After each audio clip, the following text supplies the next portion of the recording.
Kemuliaan Abu Bakar Ash-Shiddiq. Abu Bakar bernama asli Abdullah. Lahir di Mekah 2 tahun 2 bulan setelah kelahiran Rasulullah Shallallahu Alaihi Wasallam. Ia dipanggil Abu Bakar karena ia sering menjadi pelopor kebaikan. Abu berarti bapak dan Bakar berarti segera atau dini atau awal. Sebab itu, beliau selanjutnya disebut Abu Bakar. Sejak kecil, Abu Bakar senang sekali berbuat kebajikan dan hal-hal terpuji.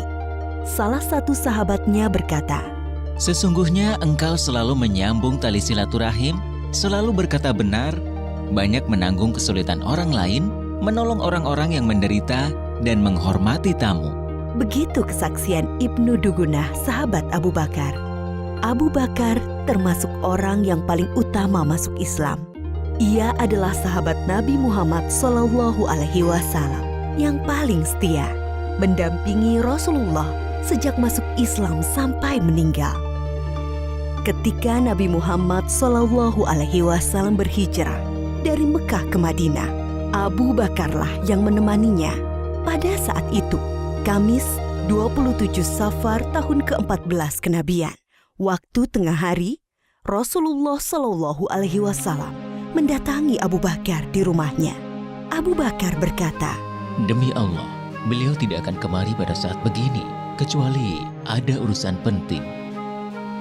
Beliau mengabarkan kepada Abu Bakar bahwa Allah Subhanahu wa Ta'ala telah mengizinkannya untuk hijrah ke Madinah. Setelah memastikan rencana hijrah, Rasulullah Shallallahu Alaihi Wasallam pulang ke rumah sambil menunggu waktu malam tiba. Pada hari yang sama, para tokoh kafir Quraisy sedang mengepung rumah Rasulullah Shallallahu Alaihi Wasallam. Mereka berniat akan membunuhnya. Setelah lewat tengah malam, mereka meyakini inilah cara terakhir untuk menghentikan Rasulullah berdakwah kepada Islam. Ketika malam semakin larut, Rasulullah keluar dari rumahnya menuju rumah Abu Bakar tanpa diketahui oleh orang-orang yang memusuhinya. Lalu mereka berdua berusaha keluar dari Mekah sebelum fajar menyingsing. Mereka justru menuju ke arah Yaman, arah selatan Mekah, tidak langsung menuju ke Madinah. Setelah sampai di dekat bukit yang tinggi dan terjal, mereka berdua berencana bersembunyi. Abu Bakar membantu Rasulullah Shallallahu Alaihi Wasallam sambil menggendong naik ke atas bukit. Di depan mulut goa yang dikenal dengan Goa Thur, Abu Bakar berkata, "Ya Rasulullah, engkau jangan masuk sebelum aku masuk terlebih dahulu, agar jika ada sesuatu yang berbahaya, akulah yang kena, bukan engkau." Abu Bakar masuk dan membersihkan goa. Ia memeriksa dinding-dinding goa. Lalu Abu Bakar menyobek kain yang dipakainya untuk menyumbat lubang-lubang yang ada di dinding goa. Setelah itu ia berkata, "Silahkan masuk ya Rasulullah." Rasulullah masuk ke dalam goa, lalu menyandarkan kepalanya ke sebuah batu dan memejamkan mata. Abu Bakar menjaganya. Tiba-tiba kaki Abu Bakar disengat oleh binatang berbisa dari balik lubang yang disumbatnya. Ia berusaha tidak bergerak sambil menahan rasa sakitnya karena khawatir akan membangunkan Rasulullah. Namun rasa nyeri yang sangat membuat air mata Abu Bakar menetes dan mengenai wajah Rasulullah Shallallahu Alaihi Wasallam. Rasulullah terbangun dan bertanya, "Apa yang terjadi wahai Abu Bakar?" "Aku disengat binatang berbisa, wahai Rasulullah." Lalu Rasulullah meludahi luka Abu Bakar dan rasa nyeri hilang seketika. Abu Bakar mendampingi Rasulullah Shallallahu Alaihi Wasallam dalam hijrah ke Madinah selama 10 hari, 3 hari di Gua Sur dan 7 hari di perjalanan ke Yatsrib, Madinah.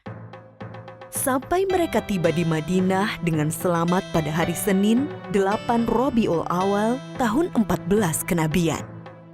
Abu Bakar seorang yang pemberani. Ali bin Abi Thalib berkata, Ketika perang Badar, kami mendirikan tenda untuk Rasulullah Shallallahu Alaihi Wasallam. Lalu kami bertanya, siapa yang bersedia mendampingi Rasulullah Shallallahu Alaihi Wasallam agar tidak ada musuh yang bisa mendekatinya? Demi Allah, tak satu pun dari kami yang maju selain Abu Bakar. Abu Bakar juga seorang yang sangat dermawan. Putri Abu Bakar, Aisyah menceritakan, ketika masuk Islam, Abu Bakar memiliki 40.000 dinar keping emas. Ia menginfakkan seluruh hartanya itu kepada Rasulullah Shallallahu Alaihi Wasallam. Abu Bakar, seorang yang cerdas dan berilmu luas. Abdullah bin Umar pernah ditanya, siapakah yang memberi fatwa di masa Rasulullah Shallallahu Alaihi Wasallam? Ia menjawab, Abu Bakar dan Umar, dan aku tidak mengetahui orang lain selain mereka berdua. Abu Bakar juga sosok yang paling baik dan utama. Abdullah bin Umar berkisah, Di masa Rasulullah, kami diperintahkan memilih orang-orang. Kami pun memilih Abu Bakar, lalu Umar, lalu Utsman. Dan terlihat Rasulullah Shallallahu Alaihi Wasallam tidak menentang hal itu. Abu Hurairah berkata, Rasulullah Shallallahu Alaihi Wasallam bertanya, siapa di antara kalian yang puasa hari ini?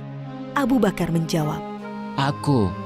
Rasulullah Shallallahu Alaihi Wasallam bertanya lagi, siapa yang ikut mengantar jenazah?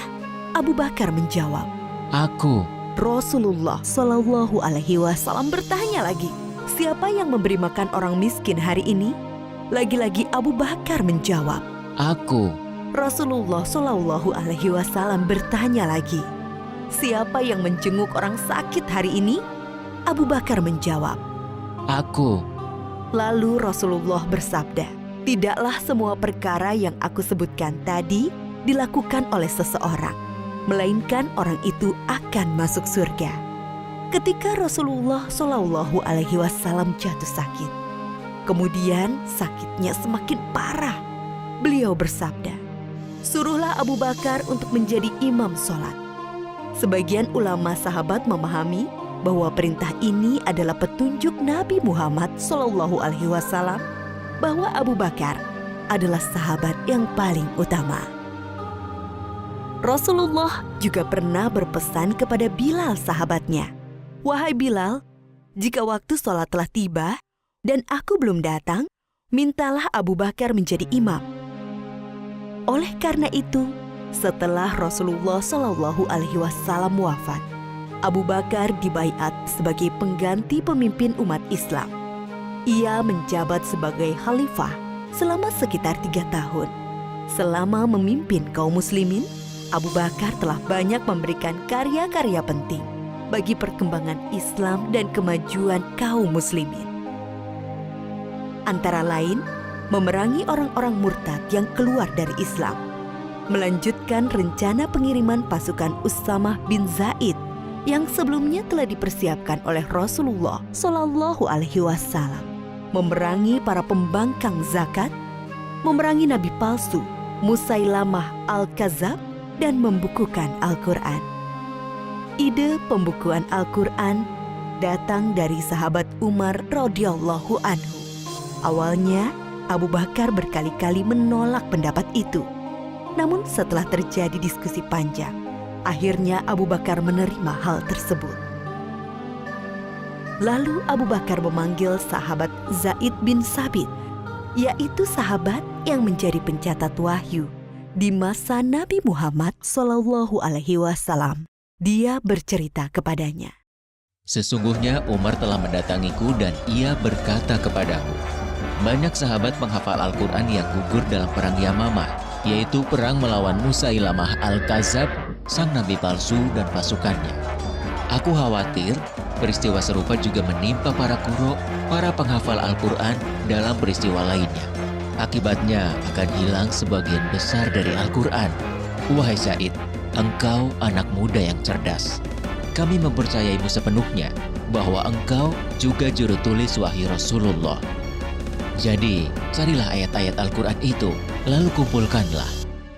Zaid menolak sambil berkata kepada Abu Bakar dan Umar, Mengapa kalian akan melakukan sesuatu yang tidak pernah dilakukan oleh Rasulullah Shallallahu Alaihi Wasallam? Demi Allah, ini perbuatan yang baik. tukas Abu Bakar. Zaid mengulangi penolakannya Tidak, sambil bergumam, andai kata ia membebaniku untuk memindahkan sebuah gunung, itu jauh lebih ringan daripada perintahnya menghimpun ayat-ayat Al-Quran.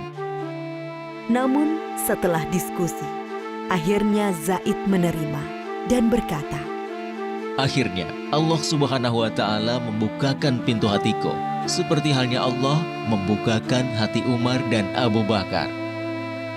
Mulailah aku mengumpulkan ayat-ayat Al-Quran yang tertulis di dedaunan, pelepah kurma, tulang belulang, juga dari para penghafal Al-Quran. Setelah terkumpul menjadi satu mushaf, Khalifah Abu Bakar menyimpannya sampai wafatnya. Inilah jasa Abu Bakar yang sangat berharga dan masih bisa dirasakan oleh kaum muslimin hingga saat ini. Pada hari-hari terakhirnya, Abu Bakar sakit demam sekitar 15 hari. Beliau pun masih berpikir untuk kebaikan Islam dan kaum muslimin. Abu Bakar berusaha mencarikan pemimpin terbaik bagi kaum muslimin, memikirkan persatuan kaum muslimin, menjauhkan kaum muslimin dari perselisihan. Ia memanggil beberapa sahabat senior untuk dimintai pendapat tentang Umar.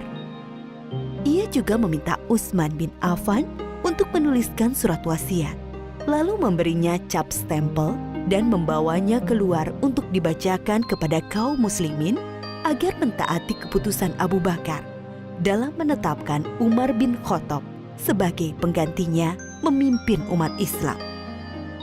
Aisyah, putri Abu Bakar, berkisah, pada penghujung usianya, Abu Bakar bertanya kepadanya, Pada hari apakah Rasulullah Shallallahu Alaihi Wasallam wafat? Aku menjawab, pada hari Senin. Ia berkata, Semoga aku meninggal antara saat ini hingga malam nanti. ternyata ia meninggal pada malam Selasa dan dimakamkan sebelum subuh. Abu Bakar adalah sahabat sekaligus murid dari Rasulullah Shallallahu Alaihi Wasallam.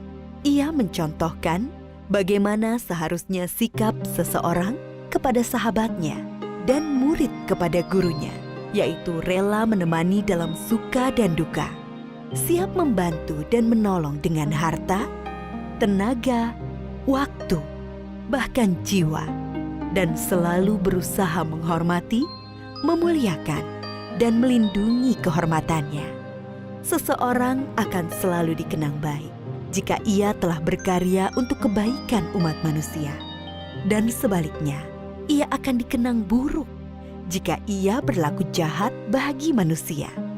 Oleh karena itu, hendaklah kita beramal baik sebanyak-banyaknya. Kebaikan untuk Islam dan kaum muslimin atas dasar iman kepada Allah akan menjadi jariah. Pahalanya terus mengalir meski seseorang telah meninggal dunia.